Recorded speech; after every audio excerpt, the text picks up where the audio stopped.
chaufføren ser dyrene 10, 15, 20 sekunder, og der skal de nå at opdage, om der er brok, om der er skader på benene, om dyrene har udskudt endetarm, eller de har i øvrigt ikke er transportegnet.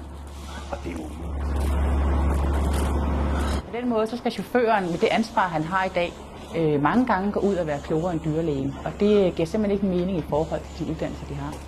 I 2007 trådte en EU-forordning i kraft, der skærpede reglerne inden for dyretransport.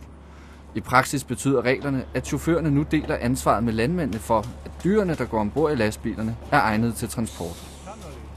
En af dem, som lovgivningen rammer, er Kai Nielsen. Han er chauffør og kører med dyr hver eneste dag. I dag er det i Horsens område, at Kai Nielsen henter en vognfuld svin. Det vi selvfølgelig kigge efter, det er tyk ben, ikke? Om de halter, eller de går godt nok. Om det er brokknuden indenunder, eller blodører, om de har halebi, og så bagefter skal vi kigge efter, der er udskudt endetarm på dem også. Konsekvensen af reglerne har vist sig alvorlige for chaufførerne.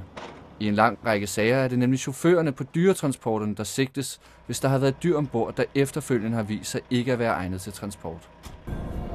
Jeg får bare pludselig en opringning fra min vognmand. Hvad fanden er det for noget lort, jeg har lavet, ikke også? Det koster et klip på 7.500. Kai Nielsen er dømt for at have kørt med en gris, der havde dårlige ledkapsler i forbenet. Dyrlægens ord vejede tungere end Kais forklaring. Kai tror ikke, han kunne have gjort det anderledes.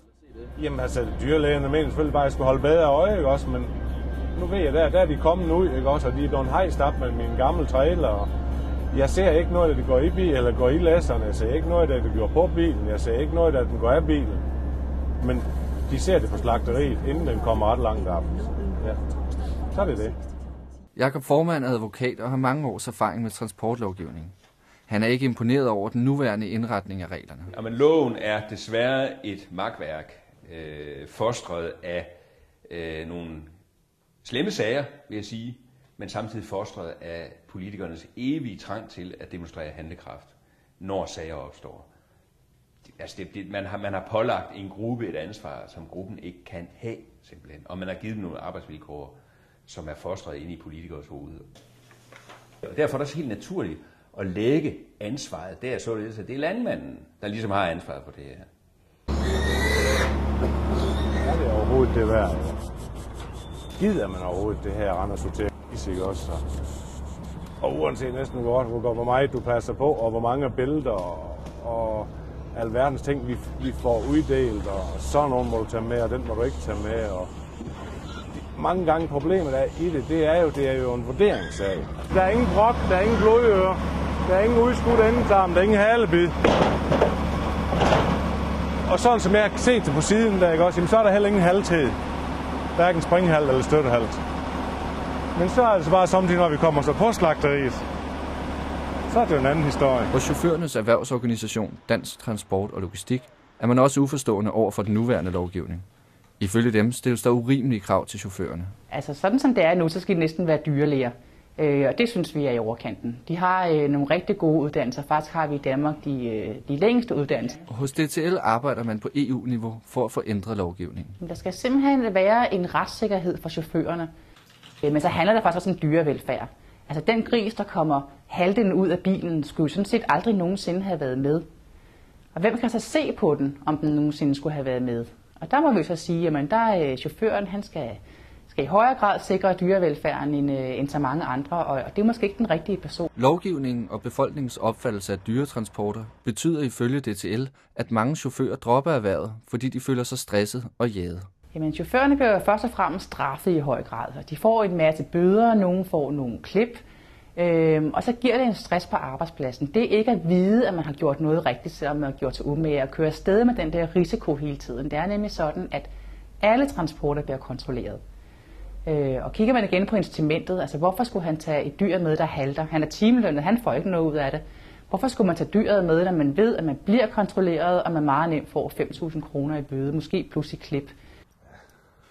I Hjallerup i Nordjylland bor 38-årige Peter Christian Nielsen. Normalt vil han være på landevejen og hente dyr, men for 3 måneder siden blev han dømt for at have kørt med et svin med et forstørret yver. Dommen lød på 4.000 kroner i bøde og et klip i kørekortet. Dommen har sat sig dybt i Peter Christian Nielsen og har medført, at han ikke længere ønsker at køre som chauffør på dyretransporter. 10 kendes for ret. Byretsdommen er stadfæstet med ændringer af Bøden er nedsat til 4.000 kroner. Mm.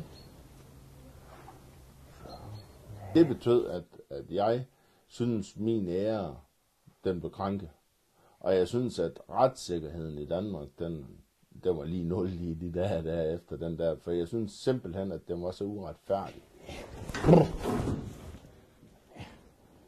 Det får den konsekvens, at jeg synes, at det er uretfærdigt. Og så snakker jeg lidt med min vognmand, og jeg synes ikke, det er det værd at stå med den risiko hele tiden. Så derfor vælger jeg at sige mit job op. Jeg vælger simpelthen at sige op, fordi jeg arbejder med dyr, fordi jeg kan lide dyr, og jeg synes, den er uretfærdig. Ja, fede kalve, de skal bare fedes til slagtning. De bliver fede i år, og så bliver de slagtet. Men da jeg fik en sendt med posten,